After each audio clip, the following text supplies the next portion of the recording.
Seja muito bem-vindo a mais um Fórum Bíblico. É uma alegria tê-lo desse lado, acompanhando-nos semana após semana. Por aqui nós continuamos empenhados em merecer a sua confiança e valorizamos profundamente a sua participação. Se está connosco pela primeira vez, poderá estar a perguntar-se como é que pode participar neste programa. A resposta é muito simples. O Fórum Bíblico é, acima de tudo, um espaço feito para si e com a sua colaboração. Como? Enviando-nos as suas perguntas, sejam elas dúvidas, pedidos de esclarecimento sobre temas bíblicos ou passagens das Escrituras que gostaria de compreender melhor. Acreditamos que cada pergunta abre caminho à procura de uma resposta, por isso eu deixo-lhe este convite. Participe connosco nesta caminhada de descoberta. Envie-nos as suas perguntas para o nosso e-mail, programas@novotempo.pt. Pode fazê-lo rapidamente também com o seu telemóvel, enviando-nos uma mensagem por WhatsApp ou SMS para o número 933 93 9291 com as suas questões e sempre com a menção do nome do programa, que já sabe, é Fórum Bíblico. Independentemente do canal por onde nos acompanha, queremos lembrar que pode ver este programa todas as semanas na televisão, no canal 186 da Mel, no nosso canal de YouTube, Novo Tempo Portugal, e ainda ouvir na rádio RCS, em 91.2 FM, na região da Grande Lisboa, ou então online em radiorcs.novotempo.pt. No entrelaçado das histórias do Êxodo, nós encontramos uma figura surpreendente e até certo ponto enigmática. Jetro, o sogro de Moisés. Um sacerdote de Midian, estrangeiro e à primeira vista alguém que adoraria outros deuses. No entanto, foi precisamente este homem quem ofereceu um dos conselhos mais importantes e decisivos ao grande líder do povo de Israel. E é exatamente Jetro, o sogro de Moisés, o assunto em destaque hoje no nosso Fórum Bíblico e sobre o qual vão incidir as perguntas que trazemos para este fórum. Para responder e para falar sobre Jetro, está connosco, uma vez mais, o teólogo Artur Machado. Olá, Artur. Obrigado uma vez mais. É sempre bom nós continuarmos a estudar o livro dos livros, a Bíblia, e hoje vamos conhecer um pouco ou responder algumas perguntas, acho que nos foram colocadas, sobre esta personagem, o sogro de Moisés, Jetro. E a primeira pergunta é a seguinte. No livro do Êxodo, nós encontramos a menção de Jetro como sogro de Moisés, que teve um papel fundamental ao aconselhar Moisés na forma como devia liderar o povo de Israel. Porém, a Bíblia diz que Jetro era medianita, o que significa que ele adoraria outros deuses. E a pergunta é, como explicar que uma pessoa que adorava outros deuses tenha influenciado Moisés na sua forma de gerir a liderança junto do povo de Deus? Muito bem. Moisés e Jetro vão se encontrar numa circunstância muito particular da vida de Moisés. Como sabemos, no relato bíblico, Moisés é educado na corte de Faraó, mas começa a identificar-se com as suas origens hebraicas e, num determinado momento, ele, na tentativa de ajudar um dos membros do seu povo que está a ser espancado, se calhar usou um bocadinho mais de força do que aquela que deveria e matou um egípcio. Por isso ele tem que fugir para preservar a sua vida. E ele vai fugir, segundo diz o relato bíblico, ele vai fugir para uma região que é a região de Midian. Vários autores mencionam que Moisés terá optado por fugir para esta região porque Midian era um parente de Israel. Portanto, as origens de Midian remontavam também a Abrão.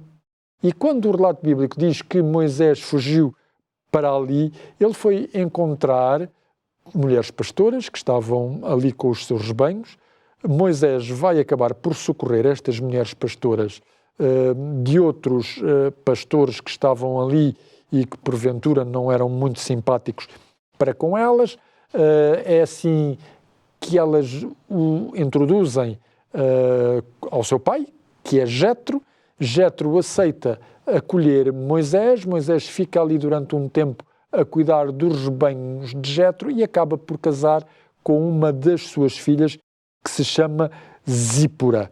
E quando mais tarde, 40 anos mais tarde, para dizer a verdade, Deus vai aparecer a Moisés, a indicar-lhe que ele deve ser aquele que vai liderar a libertação do povo de Israel, ele vai deixar a sua esposa e os seus filhos com Jetro, com o seu sogro, muito provavelmente como uma medida preventiva, para o caso de haver alguma represália do novo faraó contra a sua vida.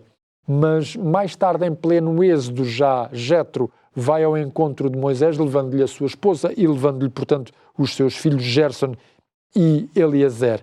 Quando eles deixam o Monte Sinai, há um relato no livro de Números onde aparece um determinado elemento chamado Obab. Obab é identificado como sendo um dos filhos de Jetro, que no livro de Números tem um outro nome, é o nome de Reuel. Portanto, Jetro aparece com o nome de Jetro ou aparece com o nome de Reuel. E este Obab é mencionado que ele teria acabado por acompanhar o povo de Israel pelo menos durante uma parte do trajeto de regresso à Terra Prometida. Logo, nós podemos ainda continuar neste périplo da Bíblia e mencionar, tal como vai aparecer no nosso ecrã, que no livro dos Juízes vão aparecer outros elementos da família de Jetro que parecem ter ido com os israelitas para Canaã e ali permanecido. E, portanto, o livro dos Juízes vai nos mencionar isso. O que é facto é que os próprios filhos de Moisés e de Zípora, que no fundo são também sangue de Jetro, portanto Gerson e Eliezer, fazem parte do povo de Deus e aparecem na genealogia de 1º de Crónicas.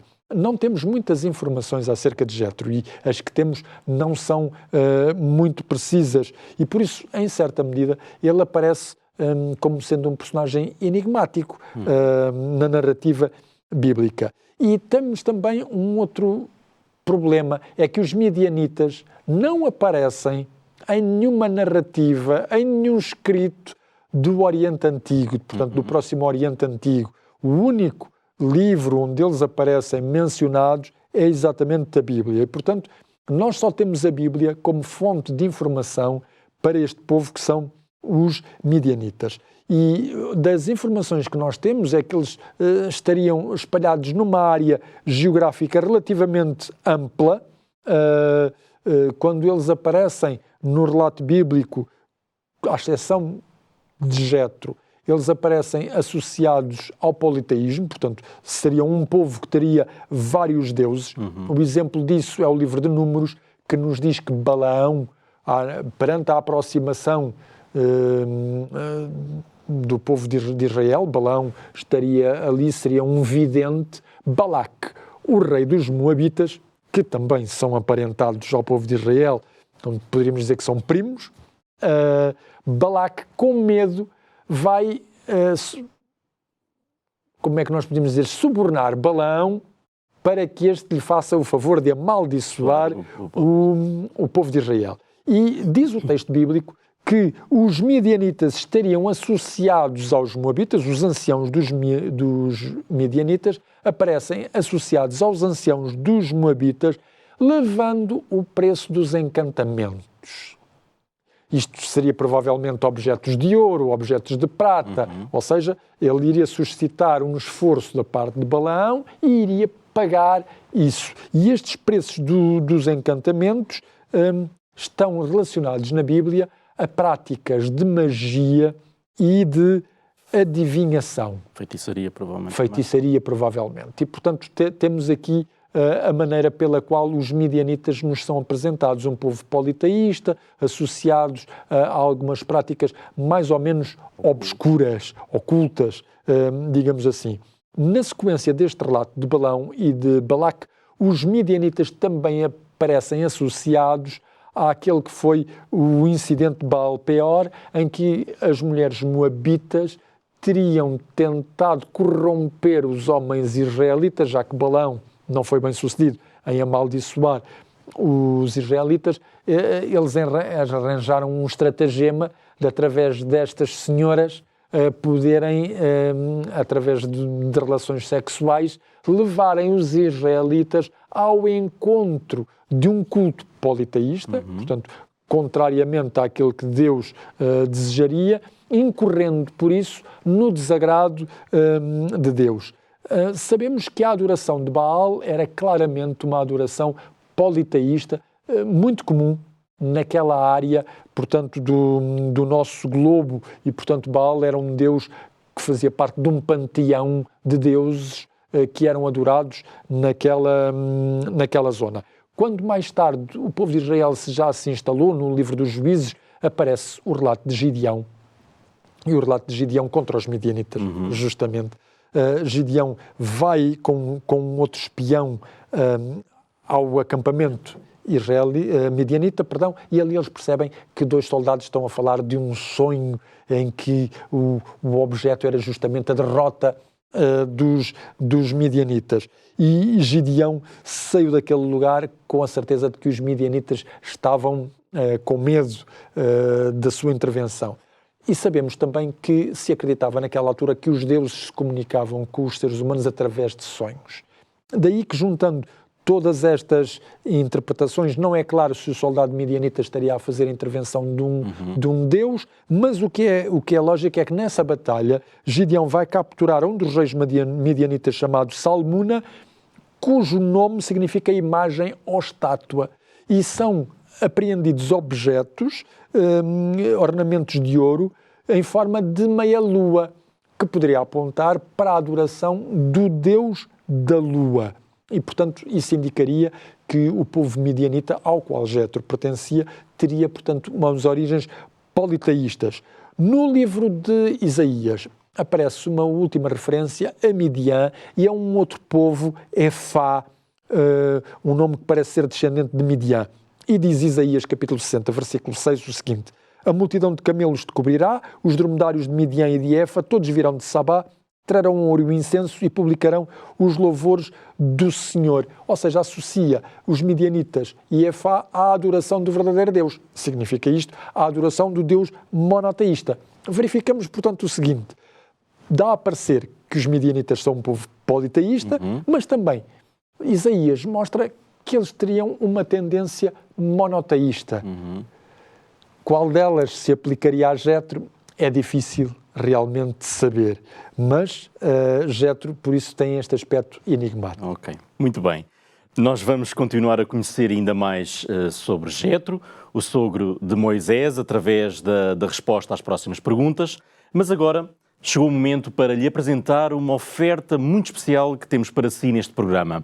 É o Guia de Estudo da Bíblia Evidências, da autoria do Dr. Rodrigo Silva.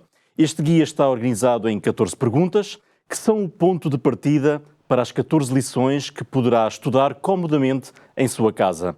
Vai descobrir respostas para perguntas como, por exemplo, de onde viemos, Deus abandonou o inocente, ou então, como viver plenamente. Muitas questões importantes que poderá encontrar a resposta através do estudo deste guia. E para receber esta oferta, apenas precisa de enviar uma mensagem para o nosso número 933 939291, solicitando o Guia de Estudo Evidências, e nós teremos todo o gosto em enviar um exemplar igual a este para a morada que nos facultar. Antes, porém, de conhecermos a segunda pergunta deste fórum, vamos para um breve intervalo. Continuo por aí. Até já.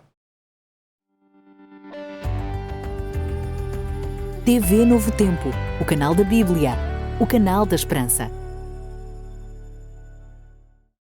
Estamos de volta ao Fórum Bíblico. Obrigado por continuar na nossa companhia.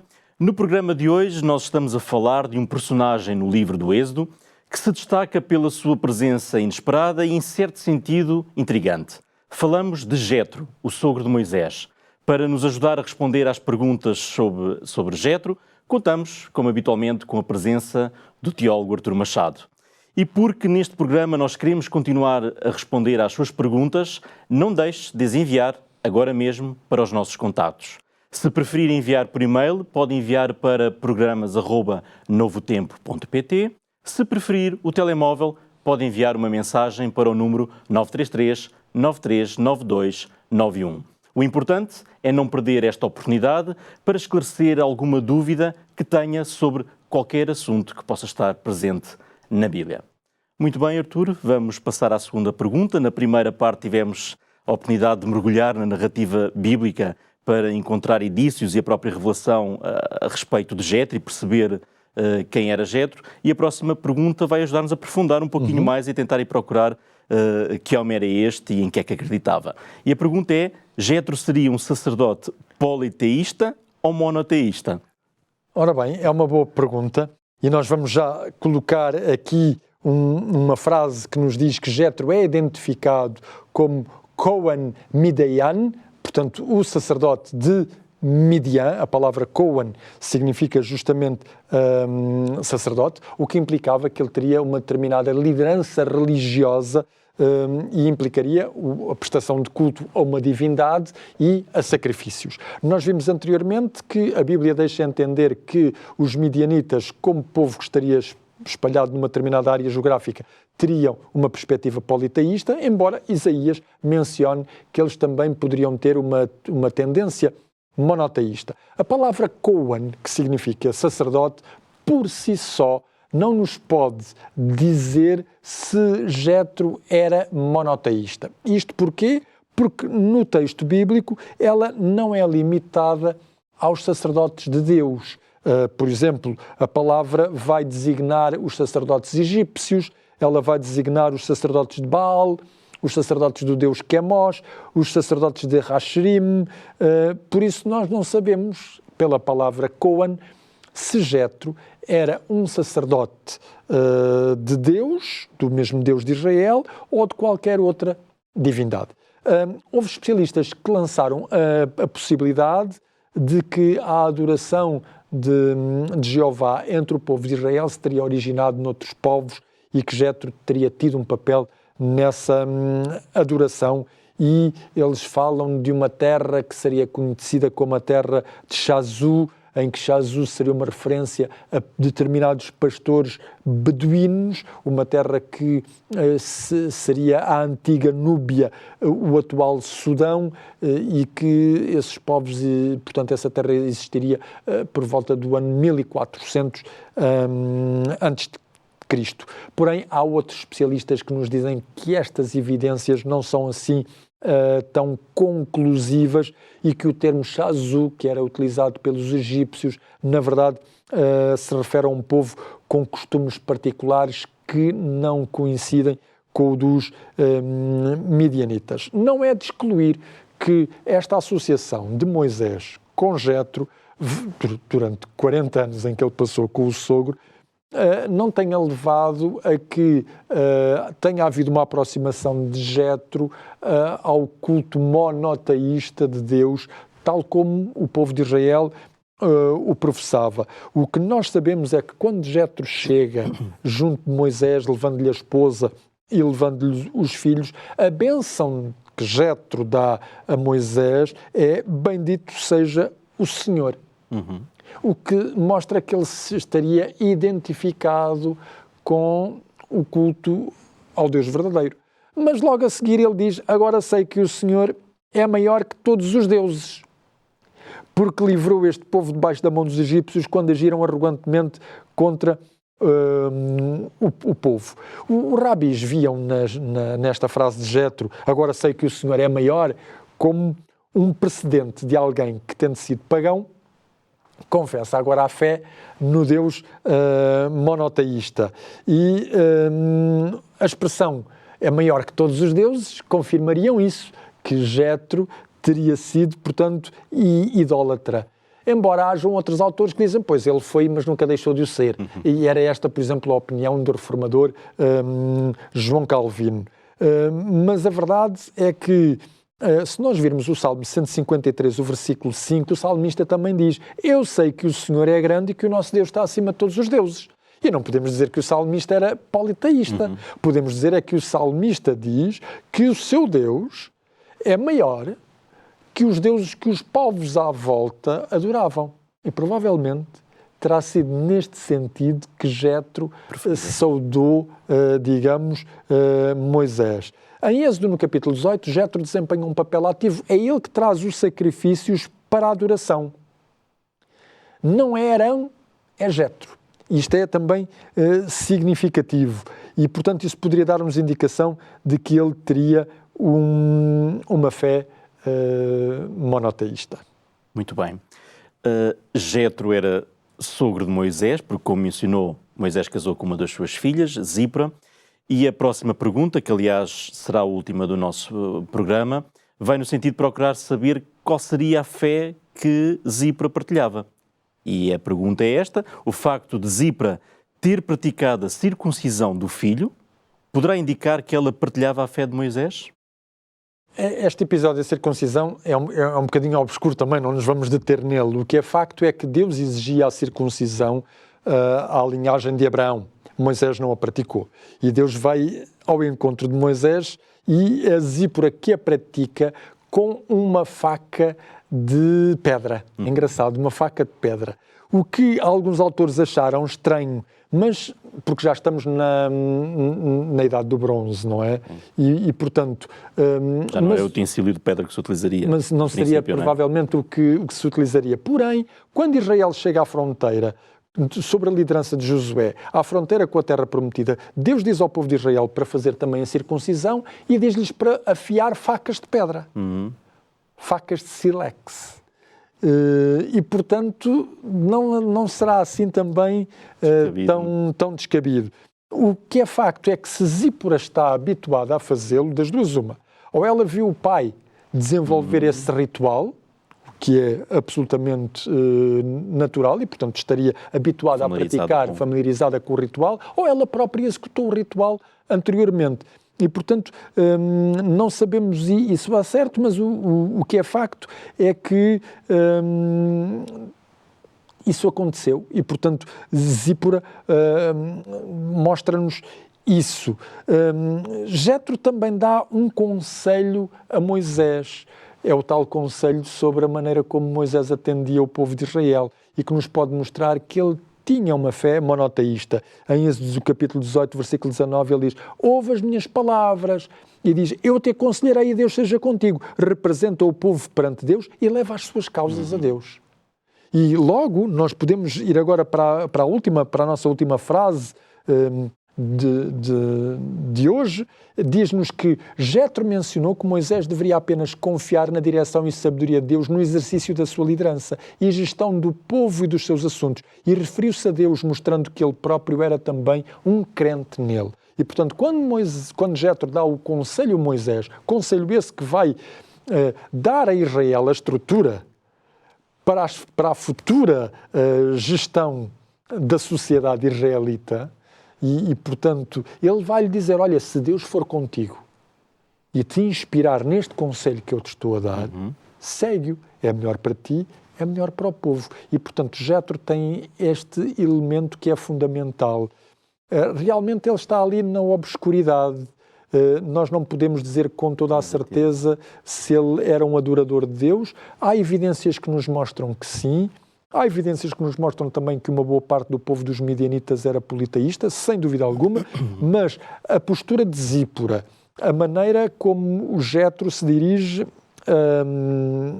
a Moisés, abençoando em nome do Senhor, e todo o desenrolar, ele leva aos sacrifícios, e a palavra para sacrifícios é aquela que depois vai aparecer mais tarde, para designar os próprios sistemas de sacrifícios, os próprios sacrifícios que o povo de Israel vai fazer no santuário. São indicações preciosas que nos podem mostrar que, pelo menos, Jétro, se não tinha já uma fé em Deus quando Moisés o vai procurar, porque é interessante, Moisés vai procurar os midianitas. E antigamente, a linhagem de Abraão procurava casamento junto da sua própria família, das suas próprias raízes familiares, não à volta, mas nas suas próprias raízes familiares. E não foi por acaso que Moisés foi para Midian. E aqui nos mostra como é que um personagem que ainda continua a ser obscuro, sem dúvida alguma, nos pode ajudar a compreender que ele tinha um conhecimento de Deus proporcional àquilo que era expectável na condição em que ele estava, mas que ele foi fiel ao conhecimento que ele tinha desse mesmo Deus. Muito bem. Não sei se poderemos retirar esta ideia, mas lá está, apesar das tradições e das culturas, nós vemos que Deus é aberto para todos, não é? Sem dúvida. E todos aqueles que o buscarem com coração sincero, Deus aceita-os, independentemente da sua origem. E se calhar Jétro também nos inspira para termos esta convicção também. Claro. Muito bem, o nosso tempo está a chegar ao fim, o nosso programa está infelizmente também por isso a terminar. E por essa mesma razão eu quero lembrar-lhe uma vez mais a oferta muito especial que nós temos para si neste programa. Já sabe, é o Guia de Estudo da Bíblia Evidências. Se ainda não tem o seu, então ainda não teve o privilégio de acompanhar o Dr. Rodrigo Silva, o autor deste manual, numa jornada fascinante de reflexão e descoberta de respostas tão determinantes e necessárias nos dias que correm. Assim, peça o seu agora mesmo, de forma totalmente gratuita, enviando-nos uma mensagem para o número 933 9392 91. E assim inicie também esta jornada de estudo e reflexão sobre a Palavra de Deus. E porque o Fórum Bíblico tem como objetivo ajudá-lo todas as semanas a compreender melhor a Bíblia, nós ficamos igualmente à espera das suas perguntas, que pode enviar para o nosso e-mail, já sabe, programas@novotempo.pt, ou então, se preferir, por mensagem para o número de telemóvel, que eu tenho a certeza que já memorizou, 933 9392 91.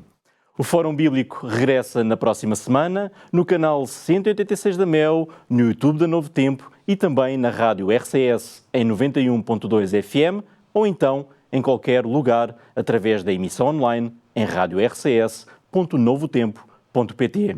Se porventura quiser ver novamente este programa ou então algum dos anteriores, eles estão todos disponíveis em novotempo.pt. E se quiser simplesmente ouvir, pode fazê-lo em podcast no site da Rádio RCS ou numa das suas plataformas preferidas de podcast. Fechamos assim mais um programa, mas fica aberto o espaço para receber as suas perguntas, pois não queremos que elas fiquem sem uma resposta. Obrigado uma vez mais pela sua companhia e até breve.